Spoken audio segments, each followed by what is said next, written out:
Ер нь бол энэ мэргэжил намайг элсэж ороход эрдэнэ хамгаалт гэдэг нэртэй байсныг тухайн жил өөрчлөөд энэ цахилгаан системийн автоматжуулалт гэдэг өөрчлөгдөж миний дээр элсэж орсон онд шинжилж исэн. Эмнэлэг хүртэл одоо энэ мэргэжил их чухал гэдгийг ойлгоод Монгол улс манаас яг энэ нэрийг авч ирсэн байна.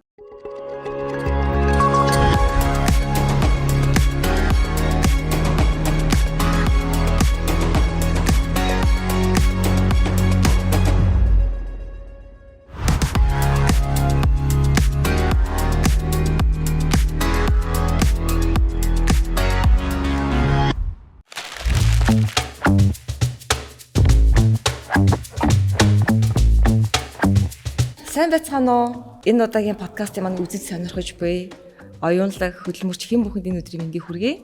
Подкастын маань анхны дугаарын анхны зочноор Цэцэнс Mining Energy-ийн цахилгаан станцын төслийн удирдлагын газрын захирал Зэдэн Дамбын амболд оролцож байна. За танд энэ өдрийн мэндийг хүргэе. Урилгын маань хүлээн авч цаг заваа зориулж сонирхолтой яриа өрнүүлэх байх гэж бодож байна. Хүрэлцэн ирсэн талархлаа илэрхийлье. Одоо энэ дугаарыг үзэж байгаа бүх хүмүүстээ одоо энэ өдрийн мэндийг хүргэе да. За та өөрийгөө ер нь үзэгчтэй танилцуулж товчхон. Намайг бол Зэдэн Дамбын амболд гэдэг. Ер нь бол манай аав ээж бас хоёлаа инженер хүн. Тэгээ одоо багасаа л бас нөгөө инженер хүмүүсийн гэр бүлд байдаг хүн чинь бас нөгөө аавыгаа дуурайгаад инженер болно ч гэдэг юм уу тийм одоо гэр бүлд өссөн учраас одоо 10 жилээ төгсөөд одоо мэрэгжил сонгохдоо бас инженер болно гэсэн анхнаасаа ер нь бодолтой л одоо энэ мэрэгжлийг сонгоод одоо дээртэл инженерийн чиглэлээр одоо төслүүд дээр оролцоод явж байна да. Тодорхойлж хэлбэл яг юуны чиглэлийн инженер вэ?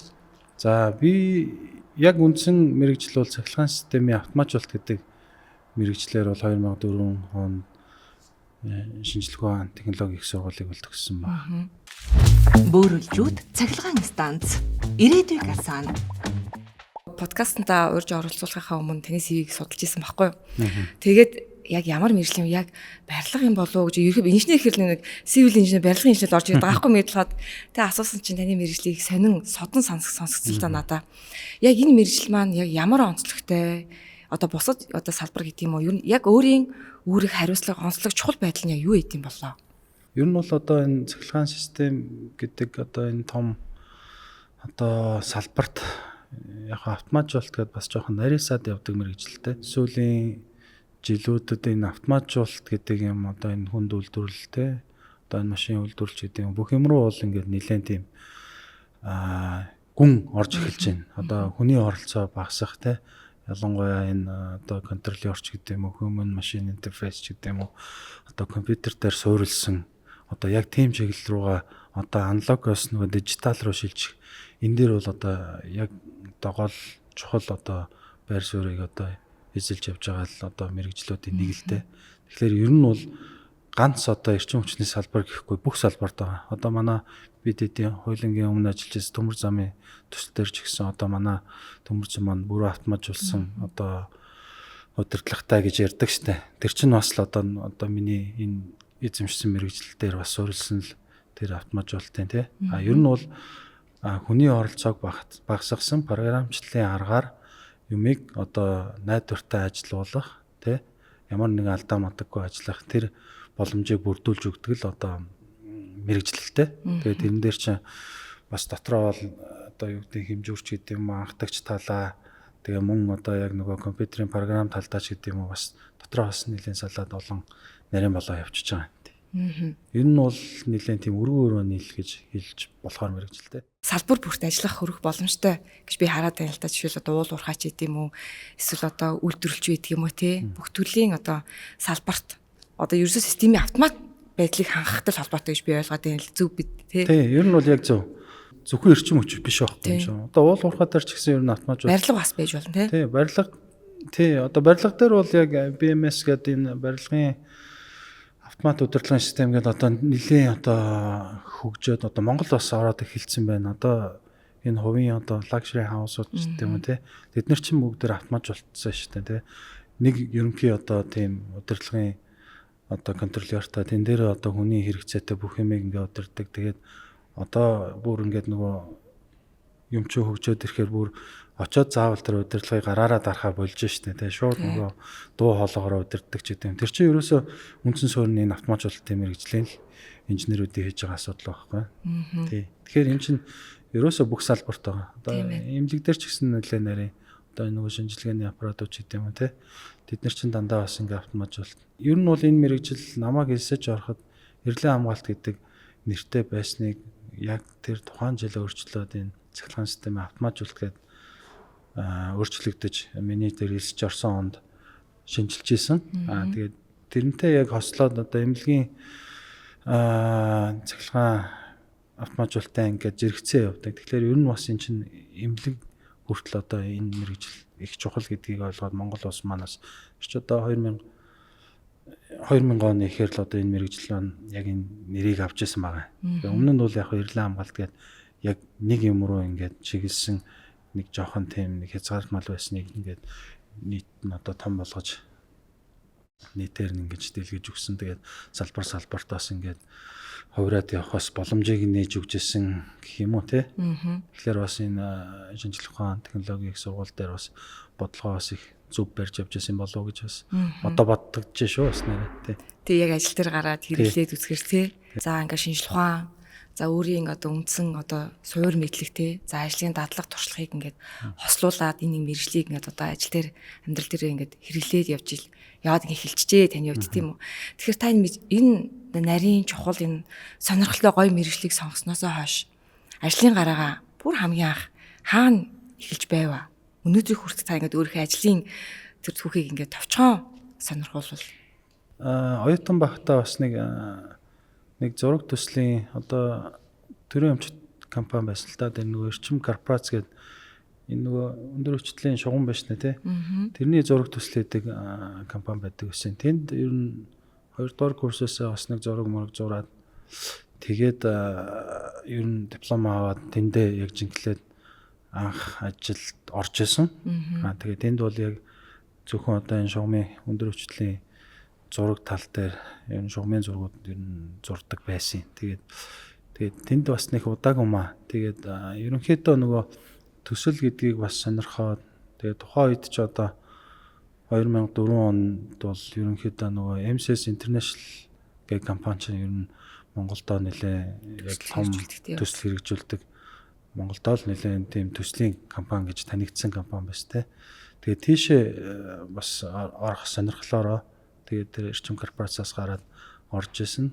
Тэгээд бас азар гэх юм уу намайг ороход нөгөө Монгол улсын диспетчерийн үндэсний төв дээр нөгөө SCADA системийг анх нутагшуулах те.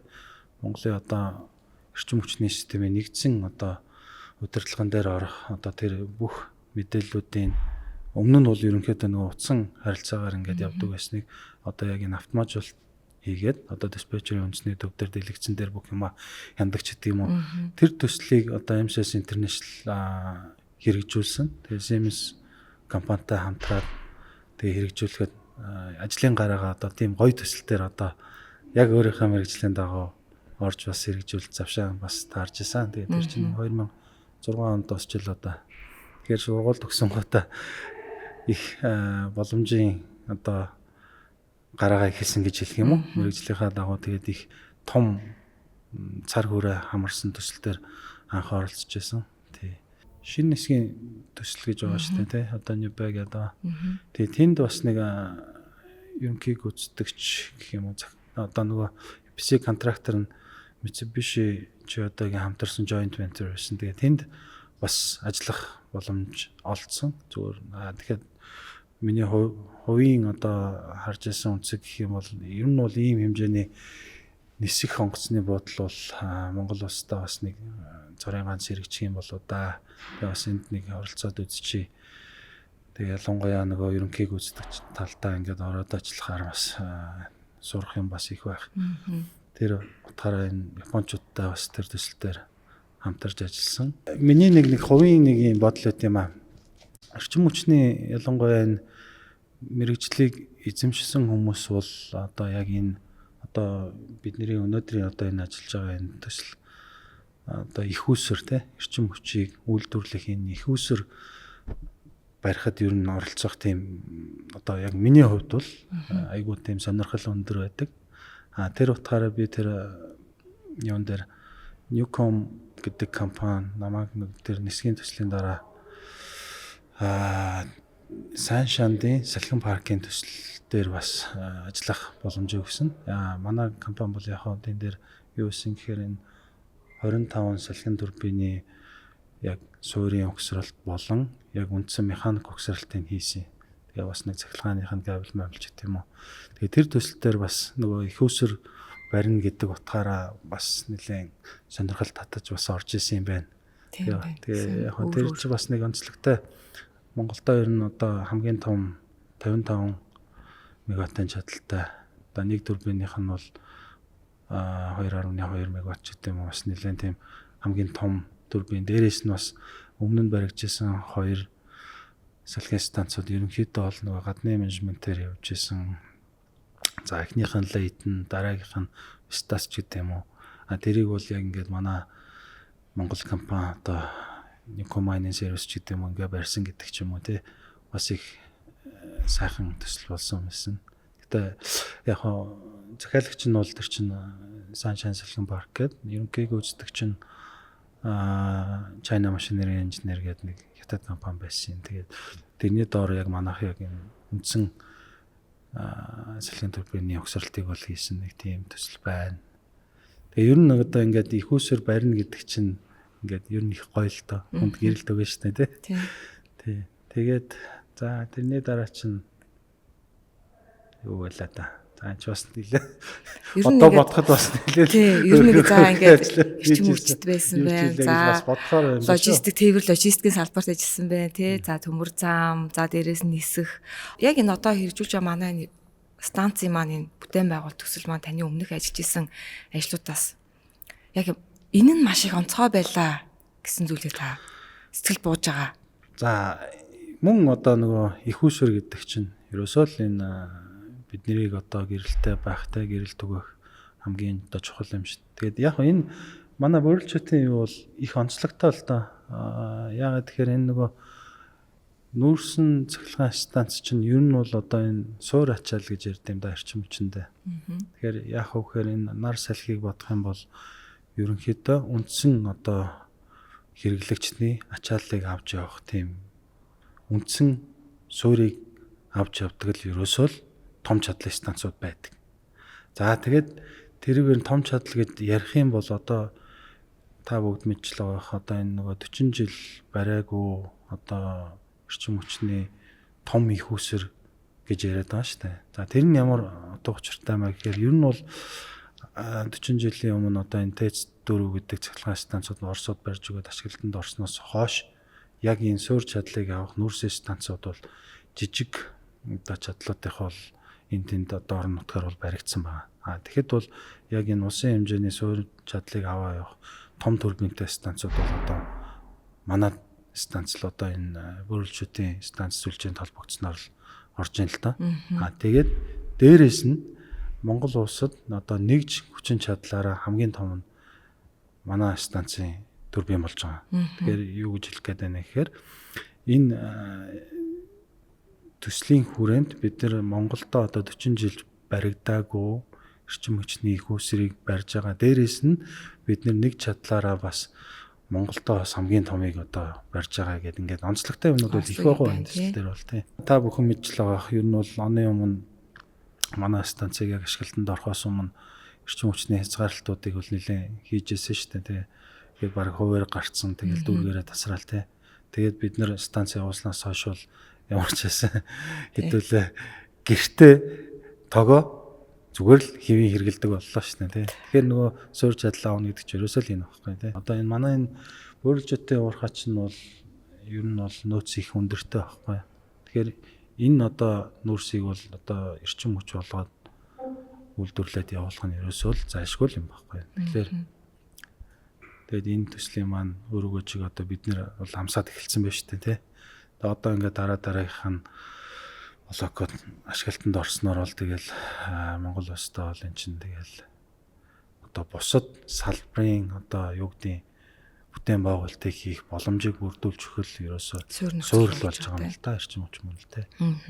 Одоо манай энэ бөөрчүүдийн цахилгаан станц маань өмнөх за 40 жилийн өмнө баригдсан 4-р цахилгаан станц шүү дээ. Хамгийн сүүлд баригдсан.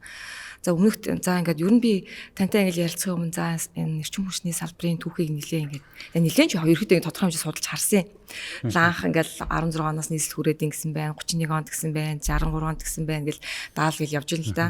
Тэрнээс хойш нэр ингээд 40 жилийн хугацаанд ямар нэгэн одоо тийм том хэмжээний төрлийн таны илтгэртэй суурь чадал юм өндөртэй юм сайн том хэмжээний станц одоо баригдаагүй байна. Тэрнээс одоо ингээд манайх одоо ингээд онцлогтой юм болж байна гэж турбиний хувьд ч гэсэн тий одоо ингээд тэрнээс гадна одоо түрүү хойлоо ярьлаа шүү дээ ингээд одоо автоматжуулч гэдэг юм шинэ техник технологи яг энэ станц дээр энэ маань их онцлогдоо гэсэн тийм шинэ техник технологийн дотор болж хэлвэл олон юм ба. За яг хөө түрүү нөгөө автоматжуулалт гэдээ ярьсны хувьд ер нь бол энэ цахилгаан станцын маань хувьд бол одоо бүрэн автоматжуулсан станц. Тэгэхээр яаж юм гэхээр хүний оролцоог нэлээд багасгасан. За одоо манай станцын ер нь бол ашиглалтын үед бол нэг 350 орчим хүнтэй л байх юм. Тэрнээс бол засварын хэсэг нь бол нэлээд орон тойг нь авах байх л та.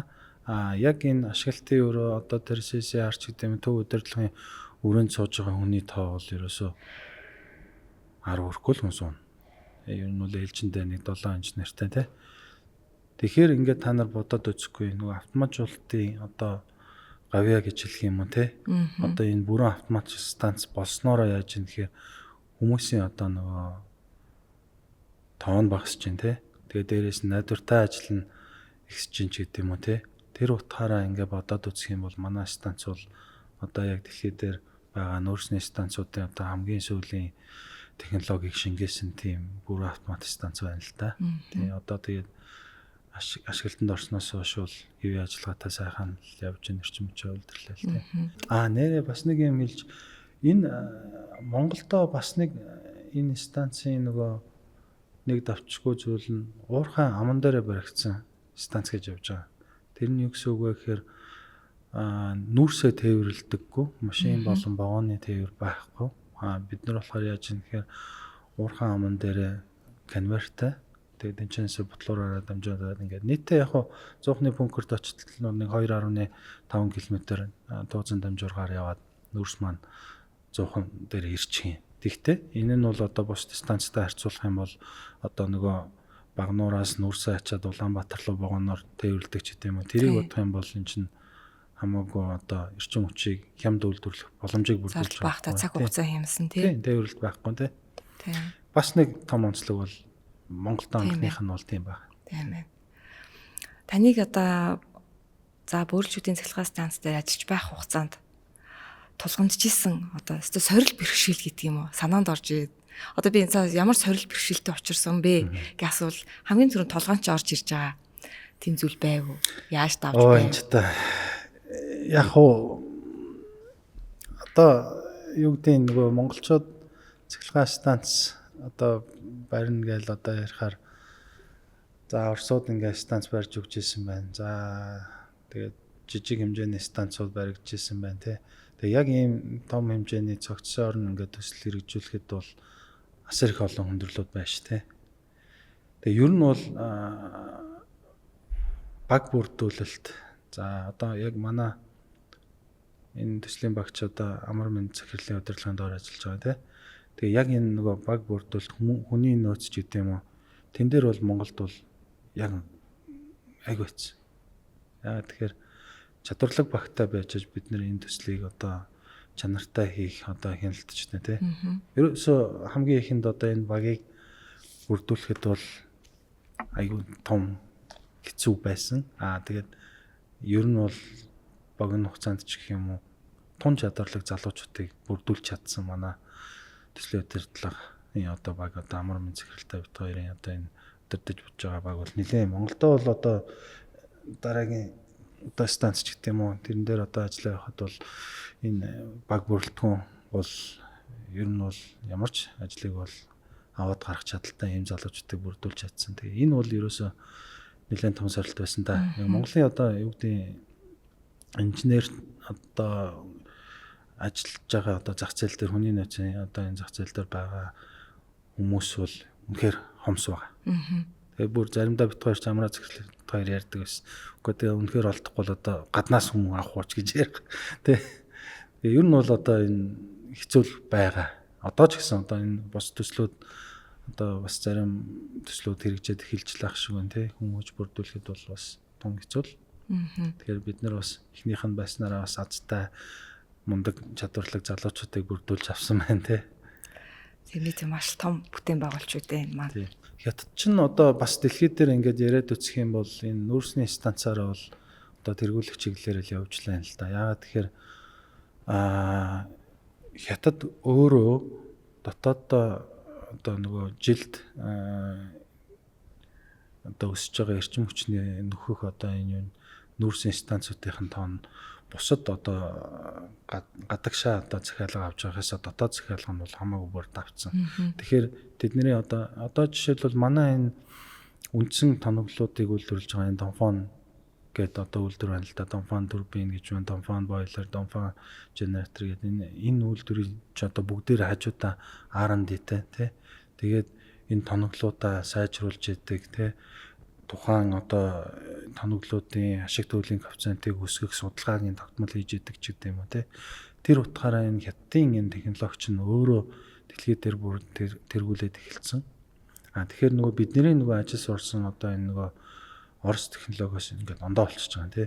Тэгэхээр эднэрийн чинь ирээд угсраад явхад бид нар хяналт тавьж байгаа хүмүүс маань одоо манай багийн инженеруудаа тэрийг одоо тэр техникийн мэдээллүүдийг бүрэн ойлгож тий техникийн шаардлагыг ойлгож нөгөө хяналтаа тавихын тулд бүрэн мэдээлэлтэй байх хэрэгтэй шүү дээ.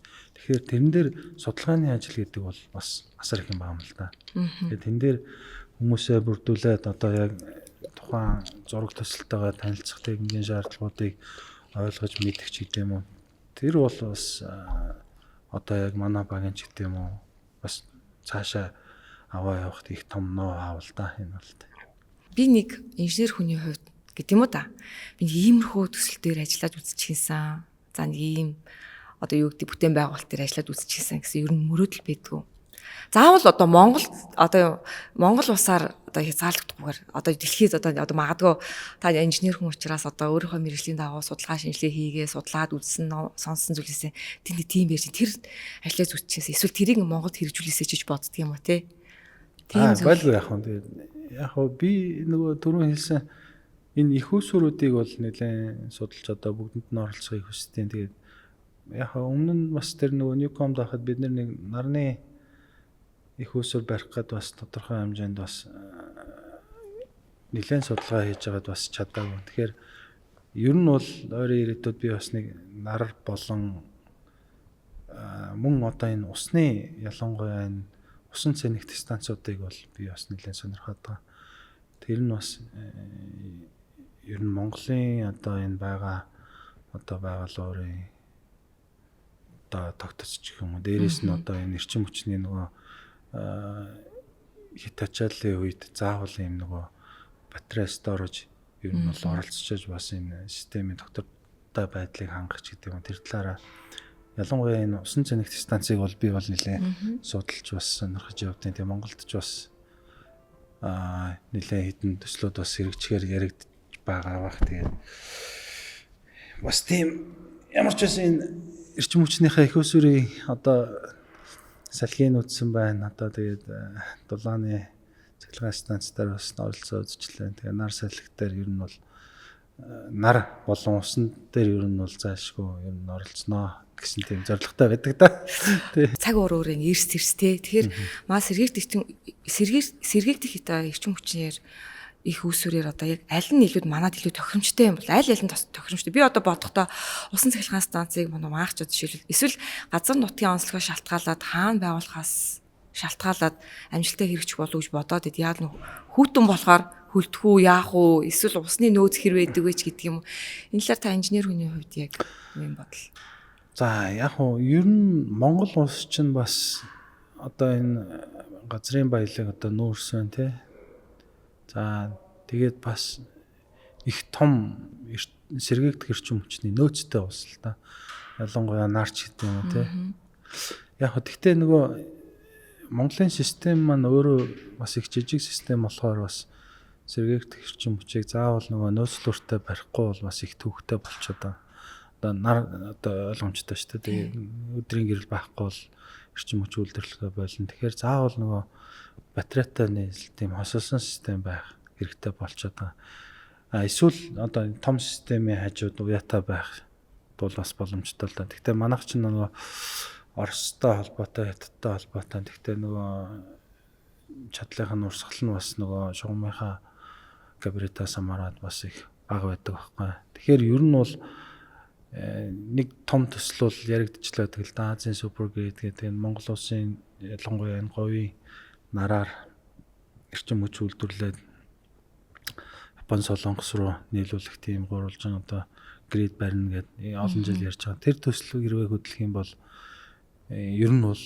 нарны хувьд бол бид нар чинь хичнээн тэгээгаар нь яригдах тийм их үсэртэй бас өгөгдөлтэй ус байхгүй тий. За усны хувьд яг нөгөө үндсэн станц буюу нөгөө том хэмжээний усан цахилгаан станцууд барих боломж нь байгаль орон нутгийн хувьд ч бас жоохон хэцүү л дээ. Тэгээ нөгөө эгийн голын усан цахилгаан станц ч гэдэм үү. Тэгээ бас тодорхой хэмжээнд явахгүй шалтгаанууд байгаа гэдэг чинь улс төрийн тий. Том станцууд бол тэднэр байна. Миний яриад байгаа энэ усан цэнэгт бол арай ондоо л доо. Өөр үү тий. Тий, усан цэнэгт гэдгийг тодорхой хэмжээнд 2 резервуартай нэг нь дээр ус нөөцөлчөөд тэгээд усаа буулгаад генераторыг ажилуулад доор усаа тусч авчаад буцаага дэшээ ингээд яа. Тэгээд цэнэгт станц гэж яриад байгаа тэр байхгүй. Одоо батарейтай адилхан гэсэн үг л дээ. Тэгтээ тэр чинь нөгөө тодорхой хэмжээнд бус усаа дэшээ шахахлаар эрчим хүч хэрэглэх нь байна шнэ тий. Тэгэхээр тэр чинь нөгөө оролцоо нь бол бас л яг нөгөө одоо энэ нөгөө манад сүүлд ашиглалтанд орсон батарейтай адилхан яг нөгөө хэрэгтэй үед нь богино хугацаанд эрчим хүч үйлдвэрлээл тэгээд бусд үед дээр нөгөө эрчим хүчний илүүдэлтэй үед нь усаа дэшээ шахдаг ч гэдэм юм. Ер нь бас их зохихоор боломжийн санагдаад байна. Гэтэ том чадлынхыг бас хийх гэхлээр бас өгөгдөл жоохон таарахгүй Монголд. Гэтэ бас тэрийг заавал хийж үзэх турших хэвээр. Юу цахилгаан станцын юмуд асуучлаа л да. Одоо нэгэн л асуусных бас асуумаар санагдчихлаа. Атомын цахилгаан станц гэл нэг хэсгийг баахан ярьсан шүү дээ. Монгол одоо атомын цахилгаан станц хэрэгтэй хэрэггүй гэл одоо ер нь байх ёстой, эсвэл шаардлагагүй, эсвэл одоо юу гэдэг хүмүүс болохоор одоо монголчууд атомын цахилгаан станцыг ажилуулж чадахгүй ч гэдэг юм уу тий аюултай ч гэдэг юм уу. Тэр тал дээр таны бодол ямар байдаг вэ? За яг зүгээр наадах чинь нэг хоёр үнцгэл харагдана л та. Ер нь ажилуулж чадахгүй тэр бол нэг сонио асуудал биш бахан. Одоо ер нь ингээд ер нь энэ автоматжуулалт хөгжсөн энэ үед бол ер нь удирдлага бол алдаа гаргах ч гэдэм хүний алдаа гаргах тэр тал нь бол ер нь нэлээд багассан л та. Тэгэхээр тэр ажилуулж чадахгүй даа нэг сонио биш баг. Гол асуудал маань манай нөгөө эрчим хүчний систем ч өөрөө жижигхэн шүү дээ тий. Тэгээд атомын станцын одоо за хамгийн жижиг модуль нь мэдгүй одоо нэг 500 мегаватттай байна уу тий. Тэгээ одоо тэгээд бодохоор мэдхгүй тэгээд хэрэгцээ шаардлага байна уу гэж юу? Үгүй хэрэгцээ шаардлага мэдээж байгаа л да. Тэгэхээр нэлээд олон жилийн дараа л хэрэгжүүлвэл зүгээр байх. Одоо байгаа нөхцөл бол бид нэр энэ нүүрсийн станцуудаараа энэ өсөж байгаа хэрэглээг бол одоо хангаад явах болцоо л харагдчихлаа л да. Яагаад тэгэхээр манай төсөлтөө зэрэгцээд одоо ингээд ТЭЦ 2-ын хажууд ТЭЦ 5 ч гэдэг юм уу. Одоо улс хэрэгжүүлэх гээл явж ах шиг байна. Тэгээд 5 толгой дээр бас нэг 450 мегаваттын станц ч гэдэг юм уу. Тэгээд энэ нөгөө нүүрсийн станцууд маань ер нь бол хэрэгцээгээ бас хангаад явчих болцоо харагдаад байгаа болохоор учиргүй тэгээд том чадлын атомын станцын өнөөдөртөө бол одоо яг тийм хэрэглэн байгаа юу гэхэлэр бас өөр асуудал байх л та. Бодит групп. Бодит амжилтын төлөө. Одоо багаал цахилгаан станц ирлээ те. Одоо би таньс нэг юм бодож л та инженер би бол ингэж яг манай гэр бүл бол манай аав инженер. Тэгээд би бол инженер хүмүүсийг аяг тийм маш тийм задгаа сэтгэлгээтэй асуудлыг ингээ олон талаас нь харж чаддаг тийм хүмүүс гэж боддог. Дээрэс нь инженер хүний одоо мэдээж одоо мэргэжлийн суур мэдлэг за практик туршлагаас гадна өөрийн гэсэн онцлог нэг юм зүйлүүд байх хэрэгтэй гэдэг багт инженер хүнд. Та түрүү яриандаа ярьсандаа одоо ингээд боломжсон хүчин те хүний нөхц ерөөдөө ингээд аль ч салбартаа ингээд дутмаг байна гэд ярьж байлаа. Ерөөдөө болохоор инженер сайтай улс орн бол сайн хөгждөг, хөгжлийн түвшин өндөр байдаг. За улс их орныг одоо аливаа зүйлийг засаж сайжруулахаас гадна шинийг санаачилдаг хүмүүс гэж одоо ярьдаг та. Тэгэхээр гадны улсад ялангуяа өндөр хөгжиж байгаа эсвэл өндөр хөгжилтэй эсвэл хөгжиж байгаа оронд инженер хүний одоо статус ч гэдэг юм уу те нэр хүнд маш өндөр байдаг те. Манай Монголд яг ямар байгаа юм бол? За наа чинь бас их сонирхолтой л та. Яа тэгэхээр ер нь бол яг үнэ та одоо ингээд ер нь энэ их сургуулиудын одоо жилд орж байгаа оюутнуудын тоог харах юм бол одоо яг энэ инженерийн боловсрол эзэмших гэж орж байгаа оюутнуудын тоо одоо бусад чиглэлийн санхүү болон одоо менежментийн чиглэлээр хийж байгаа тоог харьцуулаад үзэхээр арай нэг сонин тоо гарна шүү дээ тий.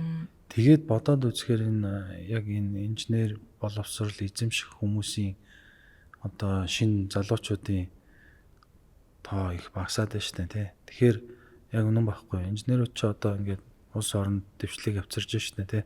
Тэгэхээр энэ ажиллах хүчний одоо бодлого дээр хэдүүлээ бас анхаарч яагаад бас тэр боловсролыг бас эзэмшихийг хүсэхгүй байна гэхэлэр одоо юу гэдэг мэдэхгүй одоо тэр залинтай холбоотой байна уу тэр ажлын байран дээр тавьж байгаа үнэлгээ нь одоо бусад одоо банк санхүүгийн салбар тавьж байгаа хүмүүсийн үнэлгээгээс харьцаад тэр чинь санхүүгийн одоо ирээдүйдээ тэр мэрэгжлийг эзэмшээд амьдралаа авч явах орлогын юм ингээд тавиад үзэх юм бол ондоо байна шүү дээ тий. Тэгэхээр эн чинь Монголд одоо ямар байгаа нь харагдаж байна шүү дээ тий.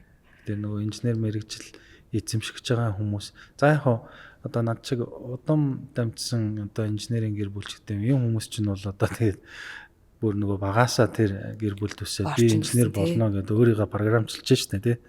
Тэгэхгүй одоо мэдгүй өөр хүмүүс одоо ингээд 10 жилээ төгсөөд яхалаар тэгэл одоо би санхүүч болоод банкир болно ч гэдэг юм. Тийм л бодолтой л байна штэ. Яа тэгэхээр цалин өндөр байна тий.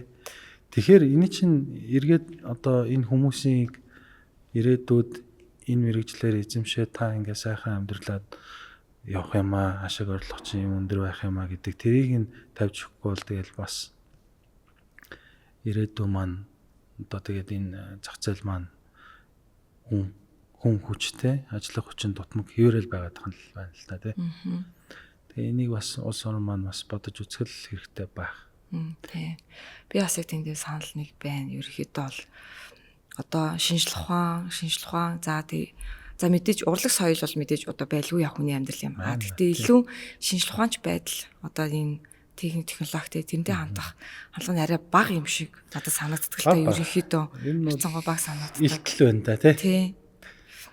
Одоо тэгээд өөр болох бах та одоо тэгээд ер нь эн чинь бас нөгөө за ер нь Монгол орн одоо энэ том хэмжээний төслүүд хэрэгжүүлээд нэг 15 жил болж шүү дээ одоо тий том хэмжээний инженерчлэлийн төслүүд хэрэгжүүлж эхлээд тий том төслүүд явж эхлээд тэгээд тэрэн дээр одоо ингээд одоо бид одоо завшаантай ингээд оролцоод явж гин тий тэгээд одоо манад өмнөрч одоо энэ шинээр орж байгаа залуучууд ороод эхэлж байна. Тэгээд эдгээр чинь өөрөө ингээд энэ төсөл хэрэгжүүлэх тэгээд энэ шинэ технологиг Монголдо нутагшуулах нь ийм сайхан ингээд цаашаа ингээд бас дэлгэрүүлж бусд хүмүүст ойлголтыг зөв болгож эхэлж байгаа. Тэгээд ер нь бол бас сайхан болох бах гэсэн найдварууд бол мэдээж байгаа л да. Миний дотор ч гэсэн байна. Тэгээ ер нь бол яг Монгол улс ч одоо ингээд их хурдцтай л хөгжөөд байна л да тий.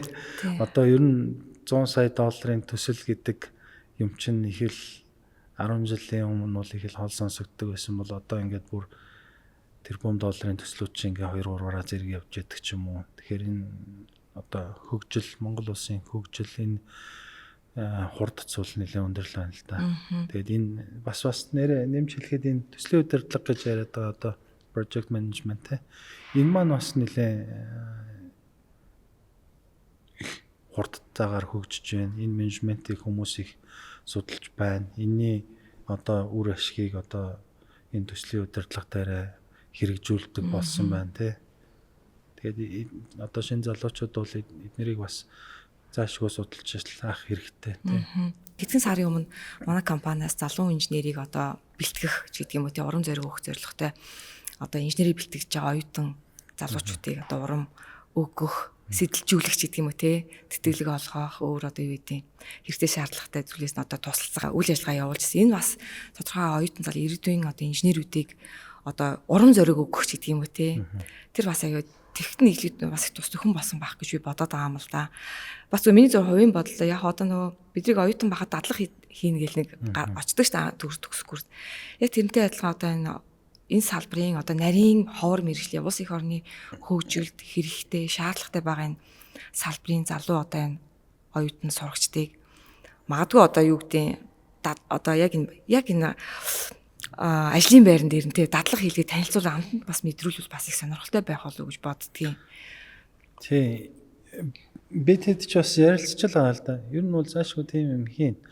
Яа тэгэхээр одоо ч гэсэн бид нар бас ингээд нөгөө ашиглалтын үйл ажиллагаа эхлээд явж байгаатай холбоотой ажиллах хүчнийг бол ер нь бол их олноор нь одоо ажлын байрын зар гарсан одоо хүмүүсийг татж байгаа тий. Тэрнтэй холбоотойгоор энэ ялангуяа төгсөж байгаа оюутнуудыг бас авчирч энэ Монгол улсад байгуулагдсан шинэ станцтай шинэ технологи юм байдаг. Та одоо манай компани дээр ирж ажиллахад одоо нээлттэй шүү гэдэг юм. Тиймэрхүү үйл ажиллагаанууд бол нэлээд явна. Тэгээ одоо чи мэдж байгаа шүү дээ. Манайх ч одоо энэ ямар ч бас ихний 3 жилдээ энэ хятадууд одоо манай энэ хамтрагчдаас энэ стил компани маань операшн дээр бас бид одоо зааж сургах зөвшөөрүүлэгч гэдэг юм уу тий. Тэгээд нэг 3 жил явах юм. Тэгээд тэрний дараа бол яг зөвөр одоо 100% одоо цэцэнсийн инженерүүд маань энэ цахилгаан станцаа цаашаа ашиглаад явна шүү дээ тий. Тэгэхээр тэгээд тэр 350 оны хоронтой бол одоо зөвөр монгол хүмүүс байна л гэсэн үг шүү дээ тий. За одоо би жоохон сэдвээ жоохон өөрчлөе гэж бодлоо л да. Нилээн ажил мэргэжил инженерийн талын бас нилээн чиг олон тодорхой хэмжээний ойлголттой боллоо. За тэгээд ажил амьдралынхаа балансыг хэрхэн барьж байна вэ? Жоохон тэрэн дээр муу. Яг нэг ажил болоод байна тий. Тэ одоо манай гэр бүлийн хүн л одоо миний арын асуудлыг бүгдийн 100% даагаал явж байна да. Түрүүн нилээн ярьлаа л да хоёлаа. Одоо инженер хүн чи өөрийгөө ингээ хөгжүүлдэг, шинийг сонирхдаг, санаачилдаг, застдаг тий. Одоо шинийг бүтээдэг тийм хүн та өөрийгөө одоо яаж хөгжүүлж байна вэ? Яг хөө ер нь бол юу штэ. Энэ ялангуяа энэ нөгөө Монголд хэрэгжиж байгаа үеийн ийм төслүүд дээр ирэхээр зайлшгүй одоо энэ чинь дагаад өөрөө хүн хөгжиж байгаа юм л да. Энэ нөгөө шинэ технологи гэдэг чинь ер нь бол хүнийг их хөгжөн. Тэгээд энийг нөгөө яаж хийдгүү ер нь тэгээд хийхдээ ямар алдаа гарах вэ гэдэг юм уу. Тиймэрхүү юмыг бол одоо байнгын сурч хөгжиж идэг тий. Тэгээд ер нь бол тэгээд чөлөө цагаараа бол ялангуяа энэ шинэ одоо салбартаа шинээр юм гарч байгаа юу вэ гэсэн тий. Одоо энэ интернет гэдэг юм ч удаа сайхан шүү дээ тий. Тэгээд тиймэрхүү юмыг бол ер нь их судлан даа. Энийг би ингээ хараад таныг ямар их цаг зав гаргаж энийг ингэж эмгэтэж битсэн бэ гэж бодлоо л эмгэтгээд энийг ингэж анх одоо гаргах сэтэл нь хаанаас төрвөө? Яг хөө энэ ер нь нөгөө Монгол улсын эрчим хүчний салбарын одоо энэ ялангуяа энэ төрийн өвчтөд компаниуд бол ийм юутай л да хувийн сэтгүүлтэй. Тэгээд бид нар ч бас одоо ингээд Монголдо бас эрчим хүчний нэлээд том тоглогч болж орж ирж байгаа. Тэгэхээр тэр уламжлалыг яагаад ер нь ийм сэтгүүлтэй болоо. Би тэгтээ энийг сонин гэж бодоод энэ нөгөө хэвлэл нь өөрөө яг сонин шиг болоогүй маа. Тэгээ ер нь ийм сонин тэгээд ийм бөөрөлжөттэй мэдээ гэдэг юмыг нэг өлөрөлтаа ч юм уу нэг гаргаад ингээд хөвшүүлээгээд анхын хэвсэн шалтгаан нь бол ерөөсөө л энэ эрчим хүчний салбарын тий мэдээ мэдээл тэгээд энийг нөгөө дотооддоо ингээд хүргэдэг байя. Өлөрөлтөө нэг байхад энэ баг болчихвол үү тий. Тэгээ шинэ одоо энэ чинь ингээд доторх агуулгыг харах юм бол салбарын одоо шинэ технологийн хөгжлөөч гэдэг юм уу те дэлхийд дээр байгаа тэр мэдээнүүдийг оруулсан байх жишээтэй. Тэгээ Монгол улсын салбар маань өөрөө ямар байгаа гэсэн мэдээгч оруулсан байх жишээтэй те. Тэгээд энэ станцынхаа талаар онцлог тоногдлуудынхаа мэдээллүүдийг оруулсан ч гэдэг юм. Тэгээд энийг ингээд хөгжүүлээд яваад одоо манай компани ч баг 300 400 хүнтэй олж байна уу те. Тийм баха. Тэгэхээр нөгөө ялангуяа энэ төв апсын хүмүүс ч гэсэн мэдээлэлээ бас авчдаг те. Тийм байгаад компани хэмжээнд ийм нэг сониртой болчихвол зүгээр юм байна л гэж бодоод байгаа. Тэгээд чи бас бодохгүй юу те. Гэтэ наа чи их ажилтаа зөвлөгөө лээ те. Тийм. Энэ юм бичиж эмгэгцэн гэдэг чинь маш их ажил. Мэдээлэл оруулна гэдэг чи их төвөгтэй юм л те. Бөөрөлжүүд цахилгаан станц. Ирээдүйг асаана. Олон салбарт ажиллаж үзсэн туршлагатай инженер гэж бодож байна л да. Хүн болон л гэж бодож байгаа. Дөнгөж ажлын гараагаа эхэлж байгаа шинэхэн инженерүүдтэй те захиж хэлэхэд за инженер хүнд одоо мэдээж түрүү миний ярьсан үндсэн мэдлэг те одоо байхаас гадна яг инженер хүнд байх хэвээр үндсэн зарчим шугам юу байх хэвээр боллоо. Ерөөсөө л ганц л юм хэлмээр байна. Тууштай л байх хэрэгтэй. Ер нь бол одоо энэ ялангуяа шинэ сургууль төгссөн залуучуудыг ингээд анзаараад хахад нэг төсөл дээр орж ирээд нөгөөтгөө дуусгаагүй ч юм уу, шантардаг юм уу, альсгүй бол мэдгүй янз янзын шалтгаантай байж болно л доо хүн тий. Тэгээд ард нь гараагүй байж тэгээд дараагийнхаа ажлыг солио явчихдаг тий.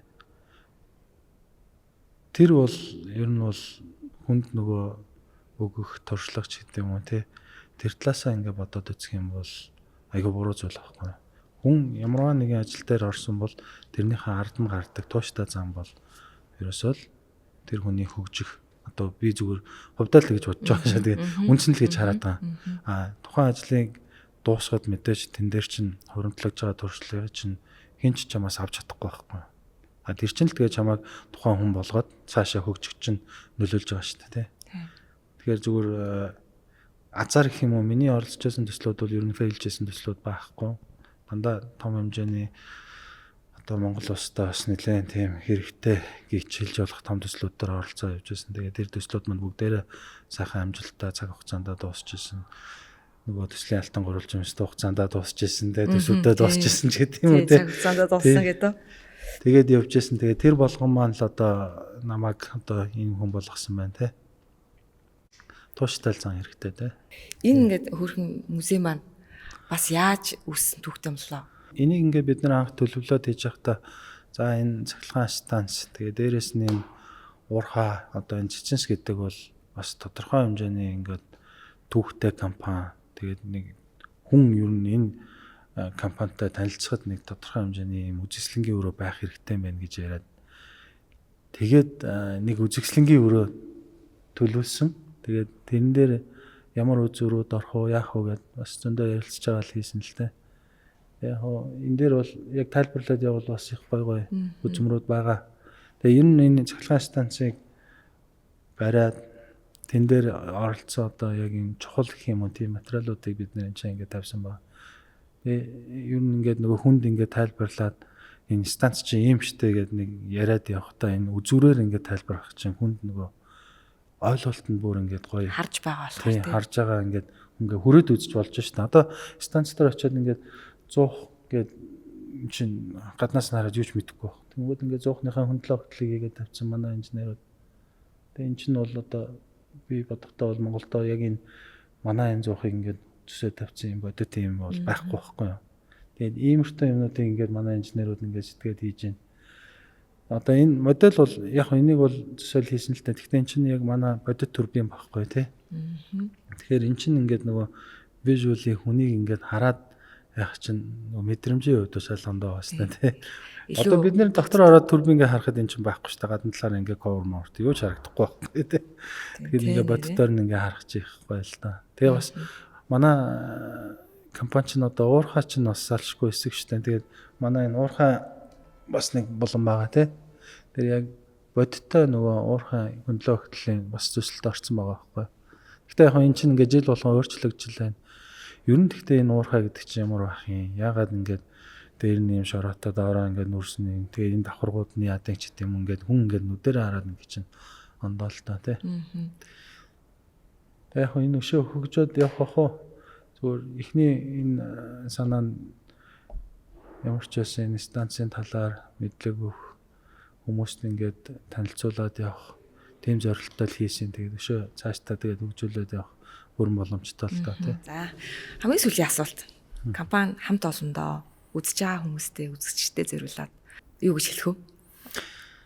За өнөөдөр чинь хоёлоо одоо ингээд манай энэ төслийн маань 1-р блок ашиглалтанд орцсон.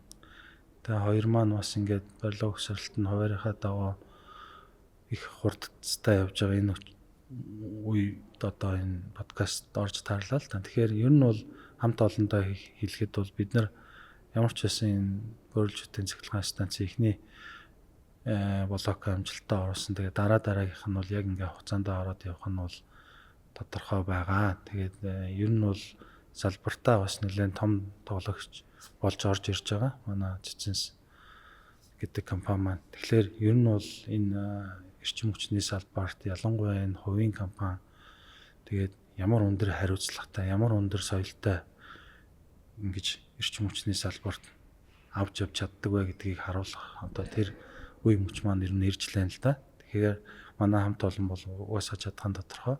Тэгээд эрнийхээ төлөө, зорилгынхаа төлөө зүтгээд тэгээд бид нар бол чаднаа л гэж хэлээ да.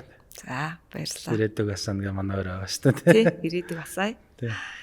За танд ингэ сонирхолтой ярилцлага өрнүүлсэнд баярлалаа. За үзэгчдээ энэ удаагийн дугаар маань үгээр өндөрлж байна. Дараагийн дугаар хүртлээр түр баяртай. За баяртай.